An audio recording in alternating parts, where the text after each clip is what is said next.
হচ্ছে আমার all group member.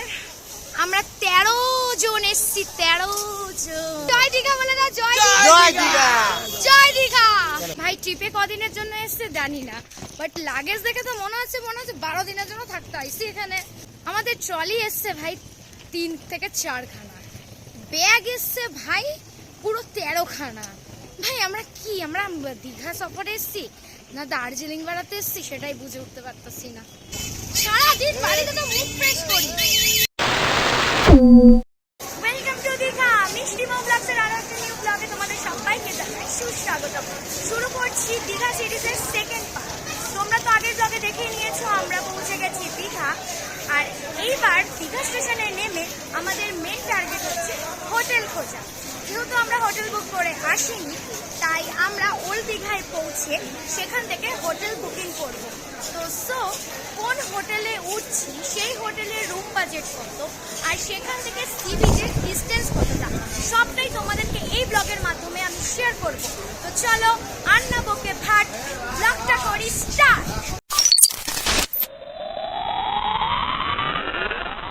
এই হচ্ছে দীঘা। আমরা যেমন দীঘায় নামলাম, তেমনই কিছু কিছু পর্যটন না, প্রচুর পরিমাণে পর্যটন আজকে বাড়ি ফিরছে। তারা ট্রেন ধরার জন্য ব্যস্ত, আর আমরা ধীরে সুস্থে ল্যাদ খেতে খেতে আমরা এখন এগিয়ে যাচ্ছি হোটেল খুঁজবো বলে। প্রথমে তো এখান থেকে ধরবো টোটো।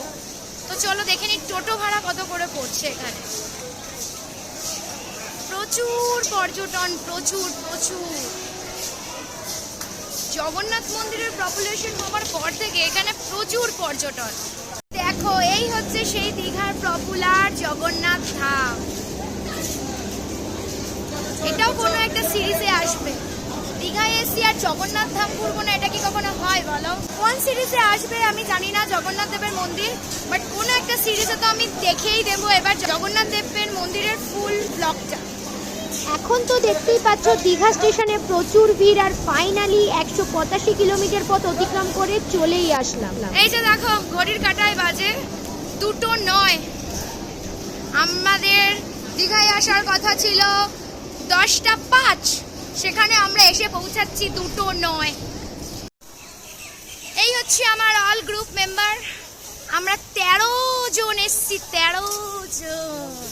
কতজন এসছি? 13 জন।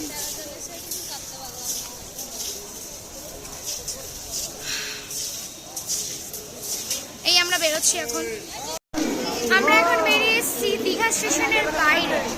এখানে কিন্তু প্রচুর টোটো আছে, অটো আছে, সবাই হাঁকাহাঁকি করছে।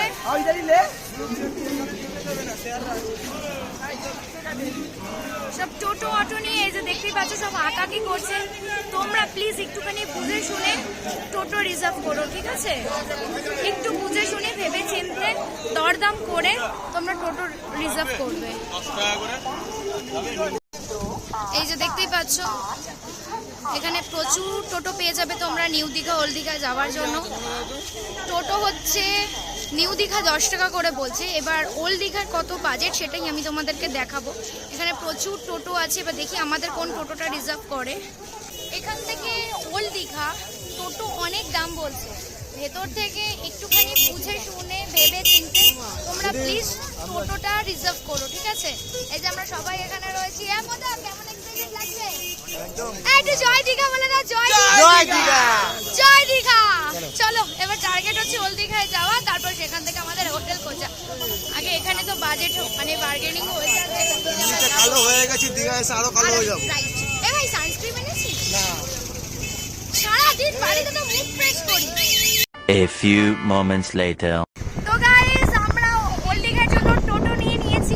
আমাদের তো মেন স্টেশনটা নিউ দীঘায়, তো এবার নিউ দীঘা থেকে ওল্ড দীঘায় আমাদের যেতে মানে লাগছে টোটো ভাড়া, সেটা হচ্ছে পার মাথা 20 টাকা, ঠিক আছে? আমি ওই জন্য বললাম যে একটু দরাদরি করো, একটু ভালো করে দেখো, কারণ অনেকেই আছে একটু বেশি যায়।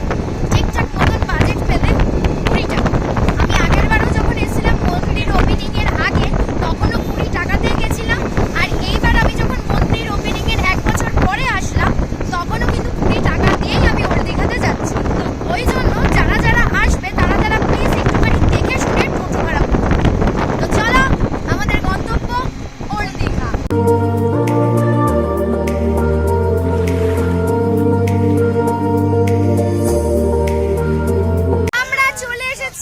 ওল্ড দীঘাতে।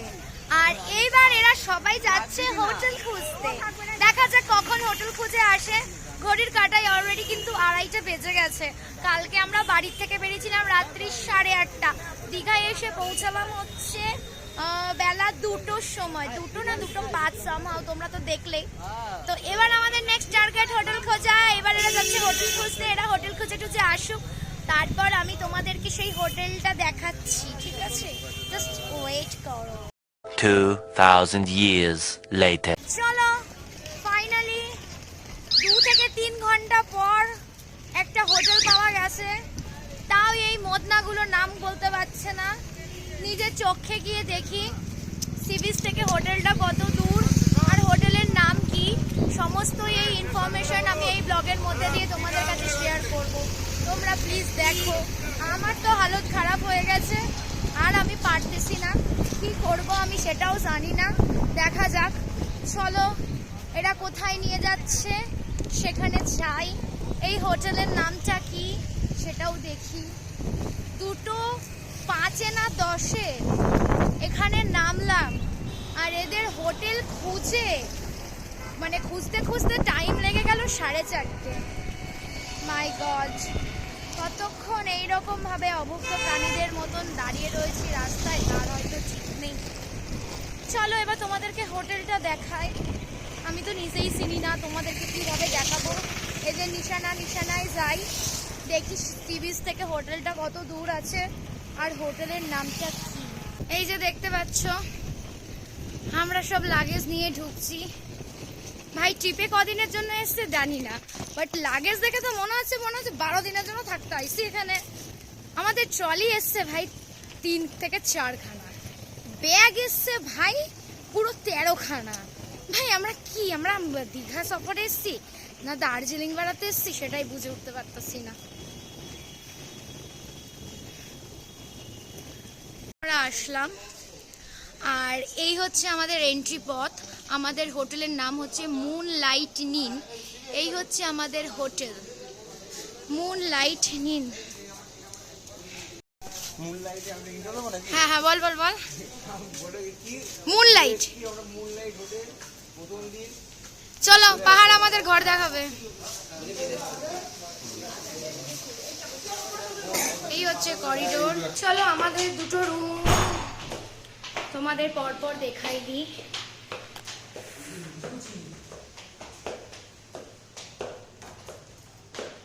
এবারে নিজেও চেনে না বলছে। ওয়াও, করিডোরটা কিন্তু খুব সুন্দর, দেখতেই পাচ্ছ। এই হচ্ছে আমাদের গার্লস রুম। রুমের মধ্যে 2টো কিং সাইজের বেড ছিল 2 সাইডে, যেটার মধ্যে আরামসে 6 জন ধরে যাবে। আর এই হচ্ছে রুমে একটা এসি আছে, 2টো ফ্যান আছে, একটা মিরর আছে, একটা টিভি আছে। আর এই রুমটার ভাড়া নিয়েছে 1500 টাকা।